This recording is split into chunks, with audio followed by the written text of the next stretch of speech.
My first year in the UK was, tumultuous to say the least. I mean, I've had to deal with culture shock, rebuilding my social network to little avail and a whole lot of mental damage, wrestling with my master's course and running the channel, just to name a few. But if there's one thing I've learned with all the anguish, besides the essay writing skills and psychological concepts I hopefully won't have to ever use again, is the virtue of reflection, as it's a crucial skill towards self-understanding. And if you've been keeping up with my videos and posts, you would know that I've had quite a few slip-ups in videos uploaded since the Real Great Epyon review. In fact, if I had a nickel for every video that has a mistake, I'd have 15 nickels. And while you guys have been incredibly supportive over my moments of insecurity, as well as giving me good reasons to lean on, I still feel guilty for not being attentive enough in the back of my mind, as I'm still the one to blame for it. And I hate unreliable reviews just as much as the next person, so it would be quite hypocritical to not at the very least address my own mistakes when I couldn't avoid them altogether. To put all of this behind me and start a new chapter, I would be listing and rectifying all the mistakes in videos uploaded since October 2023 until this video's upload, analyzing what went wrong, and delivering some key takeaways that we can all learn from, as well as have a conscious reminder to myself to learn from some mistakes. And without further ado, let's get into it. Starting with the RG Gundam video, the price tag in the release information was wrong. While it was technically correct according to the official site, I always show the yen prices without the 10% tax, so its price should be at 1000 yen, which I've subsequently corrected in the Model 1 video. The F Kunoichi Kai and Plutine Gundam suffered similar mishaps, as the fins for the former's shoulders and the Pluto armor were both reversed, despite having pulled up the instructions for the latter to demonstrate the illustration inconsistencies.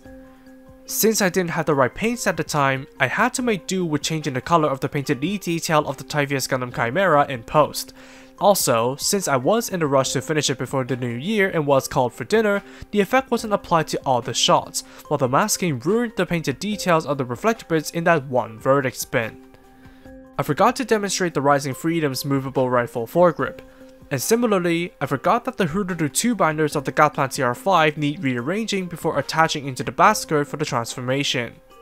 Likewise, the Zoc and Amazing Barbatos Lupus had wrongly positioned forearms and shoulder armor at the end, respectively. Thankfully, I was able to overlook them when I spotted them after uploading, since they're extremely minor and inconsequential. Moving on, I got the Mighty Strike Freedom's height wrong. Forgot to add in the manual shots despite taking them, somehow misspells the Beam Saber's name, and forgot to check if that wing panel was open in the verdict. By that same token, I've made a typo on the Dual Blitz's Gleipnir 2 model number, and counted the number of new runners for the Ghost Gundam wrong, so only 2 of them are entirely new to the Ghost. There should have been 4 runners, H1, H2, I1, and I2. Additionally, I've apparently forgotten to paint the Beam Saber holsters of the old high-grade Dual Gundam in white, which I've done so for my Dual Blitz Gundam review. Most egregiously, I initially completely got the arm for the acne of the Launcher Striker wrong. Then, despite the corrections, the position of it was still erroneous. Meanwhile, the beam for the boomerang was apparently backwards before the verdict, while I also forgot the sliding wings of the Ale Striker for making the Multiple Assault Striker. Next, what I thought was an easily misaligned piece on the Real Great Granddaddy 2.0 was actually a secondary joint for the saber hilts to tip further forward. Finally, while not a video I filmed in the last year, the G-Defensor's side boosters should be shifted back to their home positions, while the back panel should be shifted up when docked as the Super Gundam. How I didn't manage to catch that despite that video being a holdover from early July 2023 is beyond me, but the responsibility still lies on me nonetheless.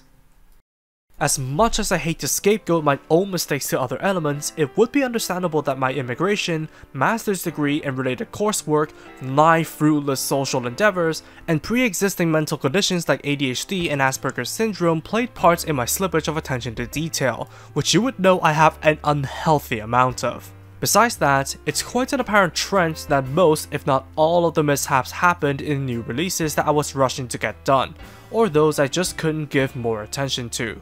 And this is where I admit that I'm still worried about being the first one to the punch instead of giving videos another check or two, especially a cross-check with the instructions.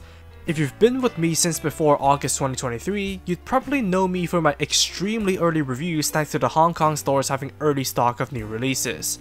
However, with that privilege gone, I was unreasonably worried that my content couldn't stand up on merit alone despite being proven otherwise countless times.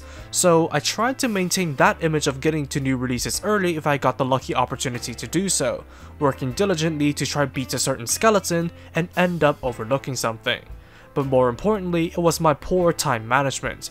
With a lot of reviews having been filmed while I was busy with coursework or had a train to catch at the end of the week, and in the case of the G Defensor, being filmed in July 2023 when we started packing for immigration, it gave me a more legitimate but unnecessary reason to rush through the filming processes, which then led to overlooking smaller details. And especially apparent in the cases of the Zoc, Gap Plant, and G Defensor, it's a general bad habit of mine just to let the first finished product act as the final one, as I would often just want to get jobs done and move on to either the next step or task, which lets accuracy slip more often than not. And there's also trying to push through tasks while burnt out or frustrated as well, since at those points I couldn't be asked to care about the intricacies and would just want to get the tasks done.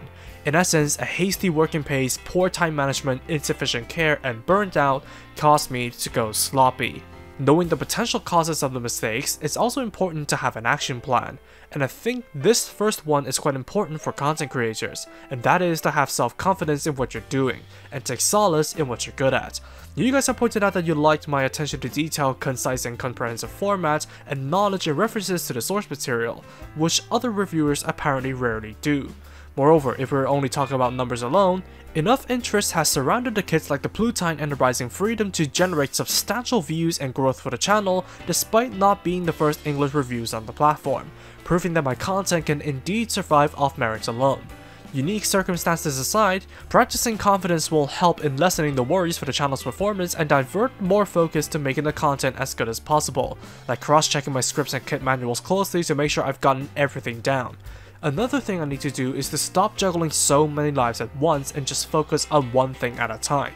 Thankfully, with my masters and train troubles over with, I should be able to put more focus onto content creation while having less baggage to worry about at the same time until it's time for me to get a job, which comes after me getting my driver's license. And finally, it is important to recognize when you need a break, since trying to force your way through burnout would just be putting a lack of care into what you're doing, and at worst cause you to fall out of love for whatever you're doing. However, internalizing these actions take time, so it is always important to be patient and kind with yourself, which I still have to learn. Like you guys told me, we're all human after all, and then when you're seeing this, I will be off my break and ready to ease back into video production. So let the redemption arc commence. And that's all for me. Thank you for watching, drop a like and comment if you did enjoy the video, subscribe for more content like this, and feel free to follow me on social media with the links down below. That said, take it easy, stay safe, and I'll see you all in the next video. Peace out guys, bye bye.